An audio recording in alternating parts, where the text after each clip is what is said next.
બાર science chapter number 3 પ્રવાહ વિદ્યુત physics જેમાં આપણે ગુજકેટના કેટલાક એમસીક્યુઝ આજે જોઈશું. પ્રથમ એમસીક્યુ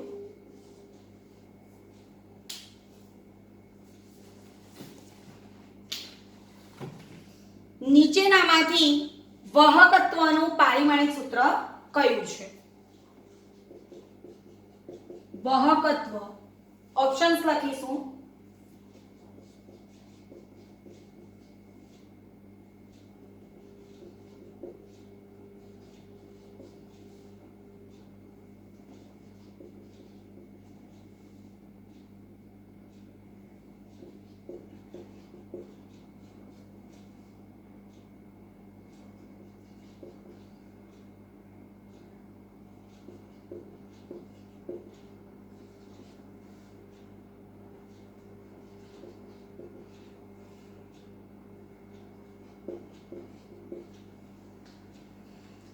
ચાર શબ્દથી તમે પરિચિત છો.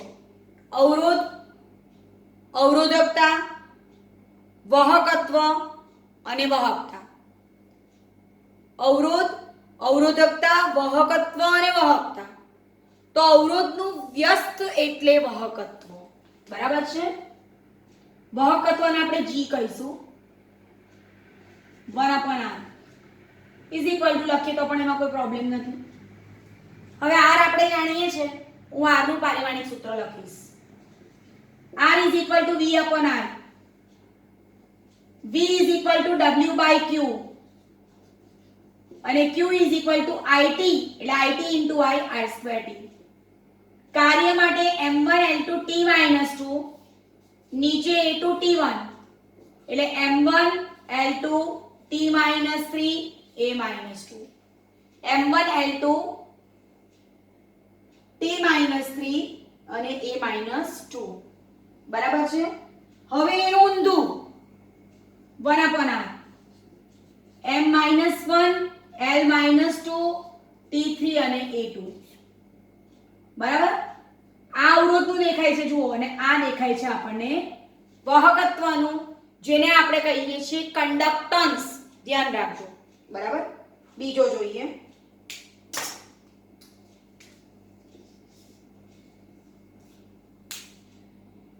એક સરખા દ્રવ્યના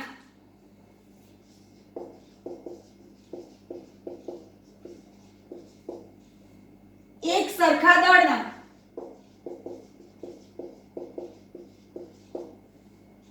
બે તારની લંબાઈનો ગુણોત્તર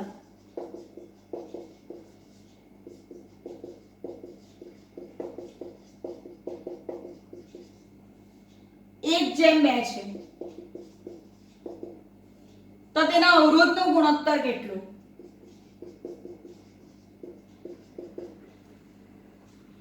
એક સરખા દ્રવ્યના અને એક સરખા દળના. હવે તમે સૌ જાણો છો r = ρl/a. બે તારની લંબાઈનો ગુણોત્તર 1:2 છે. હવે દ્રવ્ય એટલે શું? તેની ઘનતા સરખી હોય. બરાબર? ઘનતા લાવવી પડે ને. તો હું અહીં l વડે ગુણું છું ને l વડે ભાગું છું એટલે r બરાબર ρl2 by a into l is equal to v. હવે ઘનતા બરાબર દળ ભાગ્યા કદ. ઘનતાને d for density લઈશ તો પણ વાંધો નથી કારણ કે આપણી પાસે અહીં અવરોધકતા છે. d is equal to m by v. that implies v is equal to m by d. એને અહીંયા મૂકી દઈએ ને. v is equal to m by d. હવે જુઓ તારની લંબાઈનો ગુણોત્તર આપેલો છે એટલે r ચલે છે l2 થી. અહીંયા જુઓ દ્રવ્ય સરખું એટલે અવરોધકતા સરખી, દ્રવ્ય સરખું એટલે ઘનતા સરખી, એક સરખા દળ તો લંબાઈ એક બાકી રહી ને. r1/r2 is equal to l1/l2 નો સ્ક્વેર. l1/l2 1/2 છે એટલે 1/4. આ આપણો આન્સર છે. વિદ્યાર્થી મિત્રો, જ્યારે આપણને લંબાઈ આપી હોય ને અવરોધ પૂછેલા હોય ને ત્યારે આપણે r ચલે છે l2 નો ઉપયોગ કરીશું.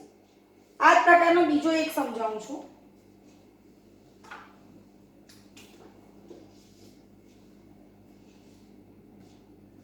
આપેલા વાહક તારને ખેંચીને તેની લંબાઈમાં 2% નો વધારો કરતા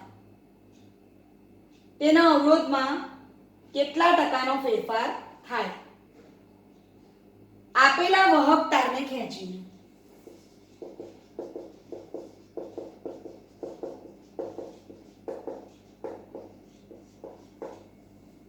તેની લંબાઈમાં 2% નો વધારો કરતા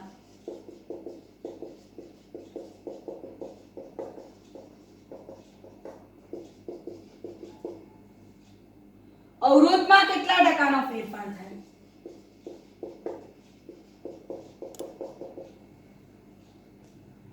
હવે વિદ્યાર્થી મિત્રો આની બે રીત છે. હું ઈઝી રીતનો ઉપયોગ કરીશ. બરાબર છે? સૌથી પહેલા તો હમણાં આપણે જે ઇક્વેશન વાપર્યું તે જ, અને એ છે આપણું r = ρl / l વડે ગુણ્યા l વડે ભાગીએ r = ρl² / v. આ સમીકરણ આપણી પાસે છે. બરાબર. હવે એમાં કોણ અચળ છે? તો સ્વાભાવિક છે કે આ બે અચળ છે, કારણ કે લંબાઈ બદલીએ છે ને, એટલે r ચલે છે l². બરાબર. હવે પેલું નિરપેક્ષ ત્રુટિ વાળું યાદ કરીએ તો આપણે આવું કંઈક કરતા Δr/r × 100 = 2 × Δl/l × 100. 2% નો વધારો એટલે 2 × 2% = 4%. આ એનો આન્સર છે. હવે અવરોધમાં ફેરફારની એક બીજી રીત છે, તેની આપણે થોડી ચર્ચા કરશું.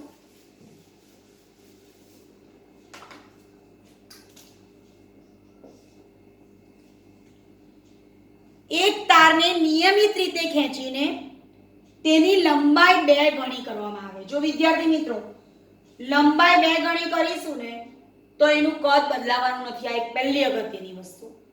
એક તારને નિયમિત રીતે ખેંચીને તેની લંબાઈ 2 ગણી કરવામાં આવે છે.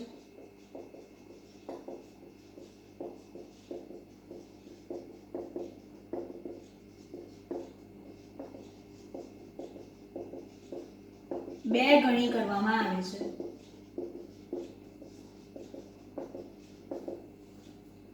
તો નવો અવરોધ કેટલો થાય?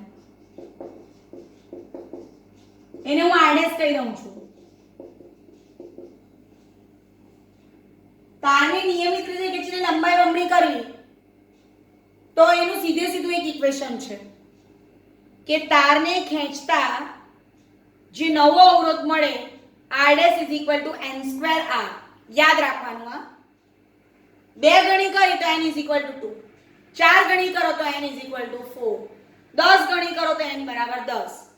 આ શબ્દ આવશે તારને નિયમિત રીતે ખેંચીને લંબાઈ બમણી 3 ગણી 4 ગણી કરતા નવો અવરોધ કેટલો? તો r' = n²r. n = 2, તો 4 ગણો. બરાબર છે? આગળ જોઈશું.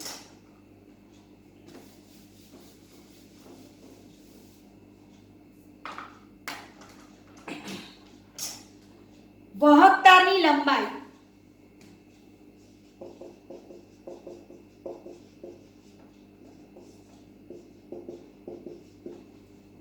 આડછેદ અચળ રાખીને, એટલે લંબાઈ પણ અચળ ને આડછેદ પણ અચળ, l પણ અચળ ને એ પણ અચળ નહીં. વાહક તારની લંબાઈ હું આખી રકમ વાંચું છું. આડછેદ અચળ રાખીને અડધી કરવામાં આવે. એટલે વિદ્યાર્થી મિત્રો લંબાઈ અડધી કરીએ છીએ તો તેનું કંડક્ટન્સ ખાલી જગ્યા. કંડક્ટન્સ એટલે શું? વાહકત્વ. આપણે વાત કરી ગયા. ખાલી જગ્યા. લંબાઈ અને આડછેદનું સમીકરણ તમે કહું જાણો છો. કંડક્ટન્સ એટલે શું? g, અને g ચલે છે 1/r. પહેલું તો આપણે લખશું અવરોધનું વ્યસ્ત એટલે વાહકત્વ. હવે r નું સૂત્ર લખીએ. r = ρl/a. બરાબર. એમાં જુઓ દ્રવ્ય ઘનતા તો એનો અવરોધકતા તો અચળ જ છે, અને વાહક તારની લંબાઈ આડછેદ અચળ રાખીને અડધી કરીએ. લંબાઈ અડધી કરીએ છીએ, આડછેદ અચળ છે એટલે આ બંને ફિક્સ છે એટલે કે આ ચલે છે l.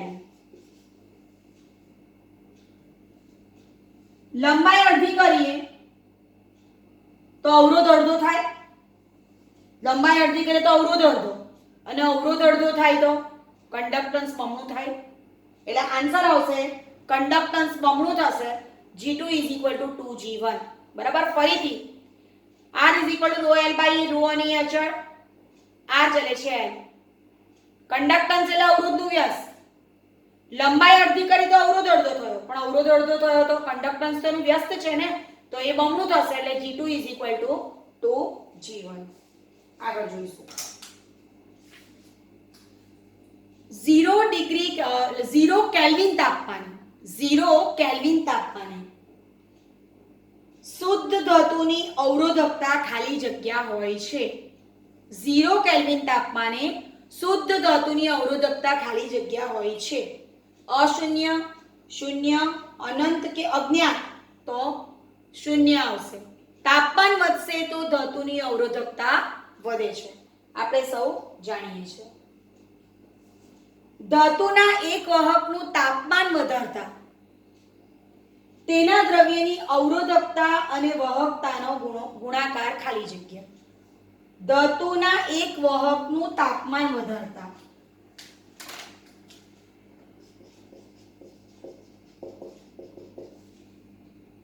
અવરોધકતા અને વાહકતાનો ગુણાકાર કેટલો? તમને સૌને ખબર છે અવરોધકતાનો વ્યસ્ત એટલે વાહકતા. તો આ બેનો ગુણાકાર કરશો તો શું મળશે? =1. ટૂંકમાં થશે શું? ઓપ્શન વાંચું છું. વધશે, ઘટશે, અચળ જળવાશે કે વધે અથવા ઘટે? તો અચળ જળવાશે. અવરોધકતા અને વાહકતાનો ગુણાકાર કેટલો હશે? અચળ હશે. બરાબર. આગળ જોઈશું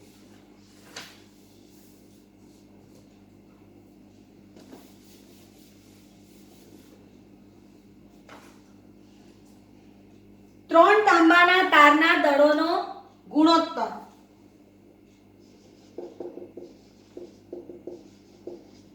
ત્રણ તાંબાના તારના દળોનો ગુણોત્તર 5:3:1 છે. તેમની લંબાઈઓનો ગુણોત્તર 1:3:5.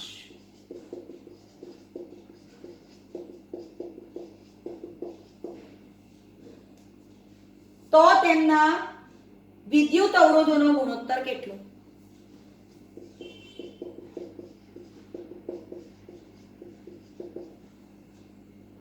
R = ρl /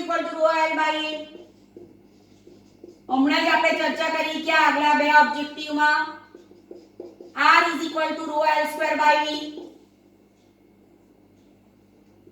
ρ એટલે અવરોધકતા, L એટલે લંબાઈ, v એટલે કદ. પછી આપણે ચર્ચા કરી કે આ ઘનતા બરાબર દળ ભાગ્યા કદ બરાબર દળ ભાગ્યા ઘનતા. એને અહીંયા મૂકશું.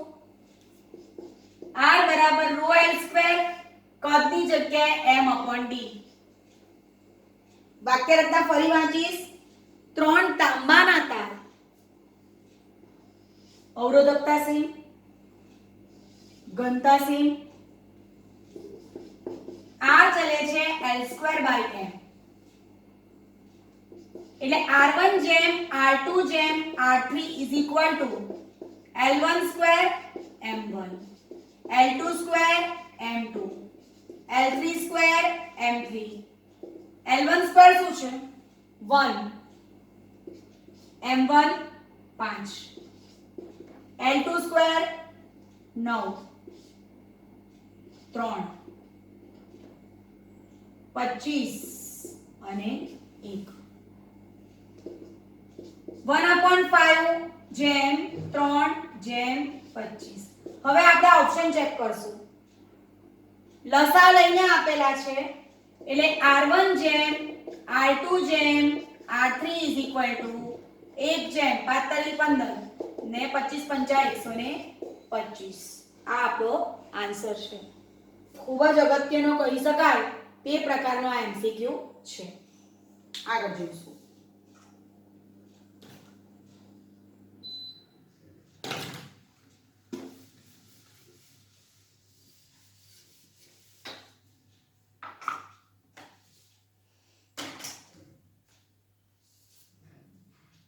8 into 10 raised to 12 ઇલેક્ટ્રોન ઘનતા ધરાવતા ઇલેક્ટ્રોન ઘનતા હું અત્યારે ટૂંકમાં લખીશ 8 into 10 raised to 12 ઇલેક્ટ્રોન ઘનતા ધરાવતા વાહકતારના ઇલેક્ટ્રોનની આયનો સાથેની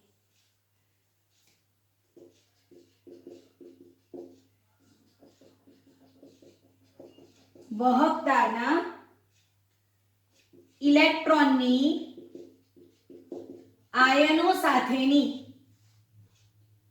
બે ક્રમિક અથડામણો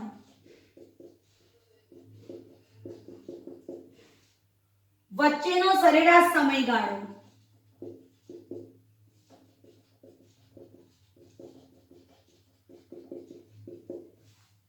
four into 10 raised to -12 second છે અને આયનોનું દળ 2.56 into 10 raised to -27 kg છે તો વાહકતાની અવરોધકતા ખાલી જગ્યા ઓમ ઇન્ટુ મીટર રકમ થોડી સમજવી પડે છે એટલે આપણે લખી છે 8 into 10 raised to 12 ઇલેક્ટ્રોન ઘનતા જેની સંજ્ઞા છે n small n is equal to capital N by V એટલે m raised to -3 ઇલેક્ટ્રોનની આયનો સાથેની બે ક્રમિક અથડામણ વચ્ચેનો સમયગાળો ઇલેક્ટ્રોનની આયનો સાથેની બે ક્રમિક અથડામણ વચ્ચેનો સરેરાશ સમયગાળો એટલે શું relaxation time tau 4 into 10 raised to -12 second આયનોનું દળ 2.56 into 10 raised to -27 kg અને અવરોધકતા પૂછે છે બરાબર છે આમ તો આપણને ખબર જ છે કે ρ m/n² ટાઉ કોઈકવાર ભૂલી જવાય ને તો આવું કંઈક લખું J બરાબર I/A J બરાબર sigma E J NeVD J બરાબર સિગ્મા E અને J બરાબર NeVD હવે પ્રવેગનું સૂત્ર A V/T VD A into tau એમાં યાદ કરો ઇલેક્ટ્રોનનો પ્રવેગ હતો E/n અહીંયા મૂકી દઈએ VD ની જગ્યાએ E/n ને tau E કેન્સલ તો sigma E ne² tau m પણ સિગ્મા તો વાહકતા છે ને એનું ઊંધું એટલે અવરોધકતા એટલે ρ m/ne² tau m 2.56 into 10 raised to -27 n 8 into 10 raised to 12 e square એટલે 1.6 into 10 raised to -19 no square અને tau એટલે 4 into 10 raised to -12 સાદુરૂપ આપીશું આનું is equal to 2.56 into 10 raised to -27 divided by 8 into 1.6 નો વર્ગ એટલે 2.56 ગુણ્યા 4 ગુણ્યા 10 ની 12 ઓછા 38 ઓછા 12 12 ઓછા 12 એટલે ગયું આટલાની ગણતરી કરીએ આપણે શું જવાબ આવે છે ચેક કરીએ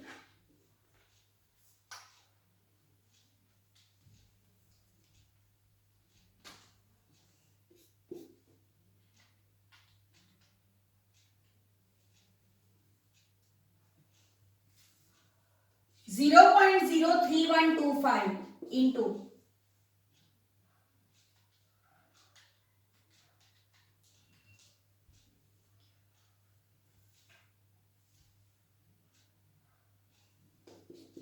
10 ની -27 વત્તા 38 એટલે 11 એટલે 3.125 into 10 raised to -2 into 10 raised to 11 એટલે 3.125 into 10 raised to 9 ohm into meter option check કરશું આપણે ઓપ્શનમાં આપણને આપ્યું છે 0.31 into 10 raised to 10 બરાબર એટલે કંઈક આ રીતનું છે એક બિંદુ લીધું છે આમાં એક બિંદુ કન્સિડર કર્યું છે 0.3125 into 10 raised to -1 plus 11 10 raised to 10 ohm into meter આ આપણો ઓપ્શનમાંનો આન્સર છે આગળ જોઈશું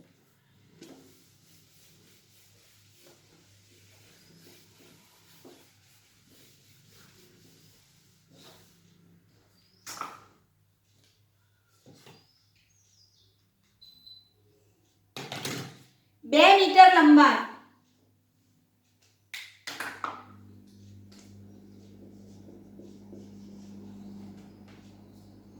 1.7 into 10 is to minus 6 meter square.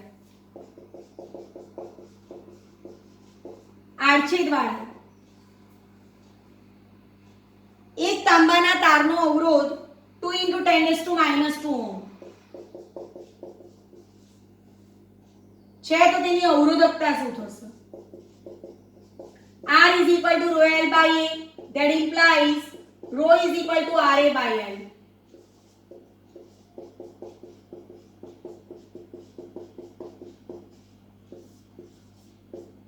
1.7 into 10 is to minus 8 ohm into meter. ખૂબ જ સરળ છે. આપણે જો મુખ્ય સમીકરણ જાણતા હોઈએ તો આપણા માટે આ ઈઝી થઈ જાય છે. આગળ જોઈએ. એક વાહકતા ના દ્રવ્યની અવરોધકતા 4 into 10 is to minus 8 ohm into meter છે. તેનું કદ 4 મીટર ક્યુબ કદ અને અવરોધ 4 ઓહમ છે. તો તેની લંબાઈ ગણો. પહેલા આપણે અવરોધનું ઇક્વેશન તો મૂકીએ ને. R is equal to rho L by A. અવરોધ છે, અવરોધકતા છે, લંબાઈ શોધવાની છે, પણ આડછેદ નથી. સોરી, કદ નથી. કદ આપણને આપ્યું છે તો આગળ આપણે બે ઓબ્જેક્ટિવમાં કહ્યું ને L વડે ગુણીએ ને L વડે ભાગીએ. R is equal to rho L square by E. હવે જુઓ, R છે, rho છે, V છે, L નથી. L square is equal to RV by rho. R ની કિંમત 4, V ની કિંમત 4, rho ની કિંમત 4 ગુણ્યા 10 ની -8 એટલે L is equal to L square is equal to 4 into 10 raised to 8. L is equal to 2 into 10 raised to 4 meter. આ આપણો આન્સર છે. ઓપ્શન છે 500 મીટર, 5000 મીટર, 20000 મીટર અને 4 ગુણ્યા 10 ની -5. સ્પષ્ટ છે કે 20000 મીટર એનો જવાબ આવશે. આગળ જોઈએ.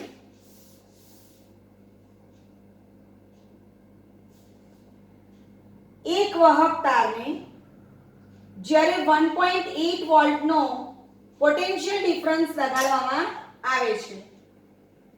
1.8 વોલ્ટનો પોટેન્શિયલ ડિફરન્સ, ત્યારે તેમાંથી 1.2 એમ્પિયરનો પ્રવાહ વહે છે. એટલે આટલો વોલ્ટેજ આપે ત્યારે આટલો પ્રવાહ વહે છે. તો તેનું વાહકત્વ G બરાબર ખાલી જગ્યા. જો તારની લંબાઈ 3 મીટર, આ બીજો પોર્શન, અને આડછેદનું ક્ષેત્રફળ 5.4 into 10 raised to -6 metre square હોય તો તેની વાહકતા કેટલી? પૂછ્યું છે આપણને. જુઓ હવે, કંડક્ટન્સ એટલે શું? તો અવરોધનું વ્યસ્ત 1/r. એટલે તમે એટલું જાણો છો કે R is equal to V by I, તો G is equal to I by V થાય ને. 1.2 divided by 1.8 આપણે ગણતરી કરીએ.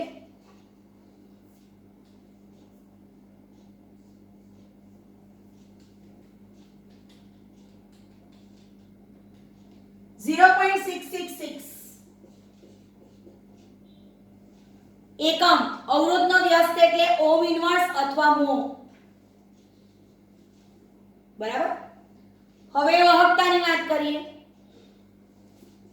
R is equal to rho L by A, that implies અવરોધકતા rho is equal to RA upon L. અવરોધકતાનો વ્યસ્ત એટલે વાહકતા sigma is equal to L upon RA. L બરાબર 3, A બરાબર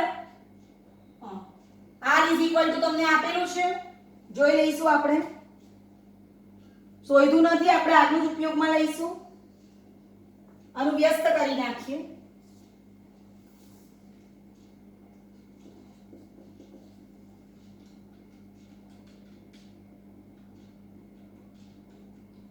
વન 1.5 ઓહ્મ. A બરાબર 5.4 into 10 raised to minus 6.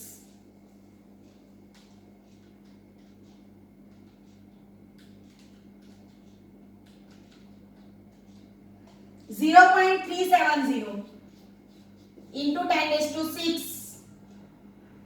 અવરોધકતાનો એકમ જુઓ, ohm, metre square ને metre એટલે ઓહમ ઇન્ટુ મીટર, તો આ થશે ઓહમ મીટર ઇન્વર્સ અથવા તો પછી મો મીટર ઇન્વર્સ. આખાનો ઇન્વર્સ છે, અહીંયા આનો ઇન્વર્સ હું બાજુ પર કરું છું. આ એનો આન્સર થશે 3.7 into 10 raised to 5. બીજા અર્થમાં કહીશું તો બરાબર. તો આજે આપણે અવરોધકતા અને વાહકતાને લગતા થોડાક એમસીક્યુ કર્યા. Keep practice.